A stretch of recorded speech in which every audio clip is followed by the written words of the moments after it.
And how many are responsible for looking after less than 1,000? Okay.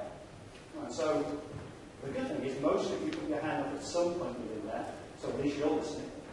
Okay. Let's look at the business sizes, because this is one of the things, when we're looking at green IT especially, a lot of the focus that we're seeing is on big organisations, big business, because that's where the big savings are available. Yet if we just take some numbers from National Audit Office, and I'm just concentrating on here on businesses that have 50 employees or more.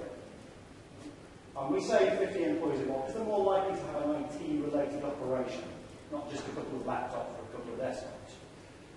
The vast majority of businesses out there are less than 100 people. If we convert that into the population of PCs, so extrapolate that number out, it changes the figures a little bit. A little less than 25% of the PCs out there in businesses of these sizes are 500 or above. Only 9% there are 1,000 PCs or above. So the people that put their hand up saying that they're less than 1,000, you're actually right way up there as far as the sizes of the PC populations for businesses are concerned. Yet, these businesses, these size PCs, these are the current focus for most solutions, specifically within the PC power management arena. If you're going to be focused with a professional solution with something that's really going to make a difference and reduce carbon emissions, reduce costs, that's the target market for the vendors that are working today. And that's an obvious reason. That's where the money is. That's where people will invest time, invest resource. But the vast majority of the systems out there, these guys are having to make do with free and limited functionality tools.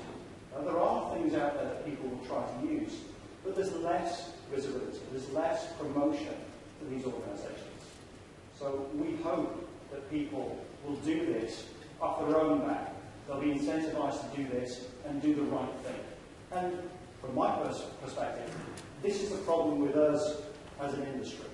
Focusing on where the money is rather than getting the right message to everybody, that everybody can make a difference within here. Because if over 80% of the PCs out there aren't putting PC power management in place or an effective solution, then we as an industry are not doing the right message. So, why should they be looking at tools? Why is it a problem that free tools really don't do the job? First of all, metrics. Benchmarking, carbon reduction, we're seeing more and more that people have to produce information about what it is that they're consuming. We're seeing a move away from people assuming that the right thing is being done. We need to be able to prove what is happening. And if we don't know what our systems are being used for, how they're being used, how effectively they're being operated, we can't make the right decisions, and we certainly can't decide that we're doing enough.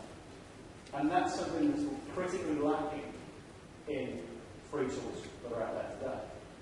But in addition, we're talking businesses. These systems are there for a production purpose. So doing the simplistic thing of just turning them off at night, okay, that's going to help, that's going to make a difference. What about during the day? People shy away from what we do with power management during the day because we might impact the business. And this is where just standard functionality starts to fall down. Windows is very limited in what it can do. It's actually powerful in many ways, but control over it, flexibility is very limited. It's unable to take into account the needs, not just of the business, the critical applications that are in there, but the needs of the user as well. So as a result of this, and as a result of technical barriers such as PC insomnia or PC sleeplessness, where a system should go to sleep because it's inactive, but something prevents it, these factors combine, and these are often the reason why users will push back. Users are very often the reason why systems don't have power management enabled, because they don't want the interruption. It's also IT very often that will be the barrier to putting power management in, because they're scared of the potential impact, because they don't have the control. So if we don't have a professional class solution, why would people put power management in?